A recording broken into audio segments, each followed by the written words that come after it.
Farhana Khatun reading in class 12 and will recite a poem. কবি সুপ্রকাশ মুখার্জির লেখা মধ্যবিত্ত অভিশাপে নাকি গরিব জন্ম আশীর্বাদে মধ্যবিত্তকে জীবন ভোর থাকতেই হয় সুদিন আসুক চিত্রটা একই থাকে এরপরে সর্বি তারপরে এরপর আমার বলতে গেলে তাই কেন সর্বি টেস্ট করতে গেলে গরিবের যত সরকার আছে ওরা আছে বেকার সরকারি সেবা দাতাদের দানে কেটে যাবে কয় মাস ওদের বিনা পয়সায় চাল আনবে সাথে রান্নার গ্যাস বাকি প্রয়োজন মেটানোর তরে ব্যাংকে দিচ্ছে ক্যাশ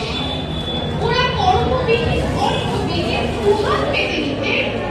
শিক্ষার ঝুলি শুরু ওদের লাগে না সম্মান হবে ধনী আছে অগাধ অর্থ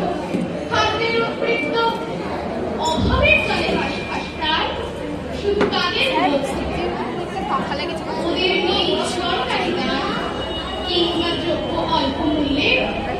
ধনীর দামেই কিনতে হচ্ছে দাম পয়সা করলে ধনী একাধারে শুকনো পেটে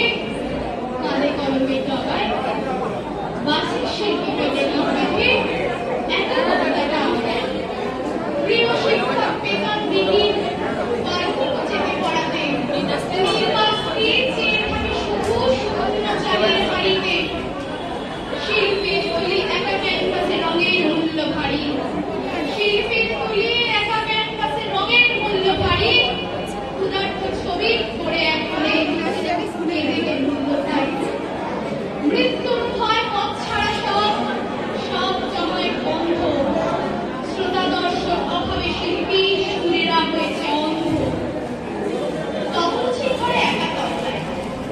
তবলছি ঘরে একা তবলায় কেটে শীতকাল মনে হাহাকার কিভাবে কালকে ঘুরিয়ে যাচ্ছে তারা বিদ্যার ঘরে যত হওয়া যদি না থাকে অর্থ বিদ্যার যত হওয়া যদি না থাকে অর্থ মধ্যবিত্তের টাকা জড়িয়ে জীবনটাই হবে ব্যর্থ নমস্কার Thank you, Farhana.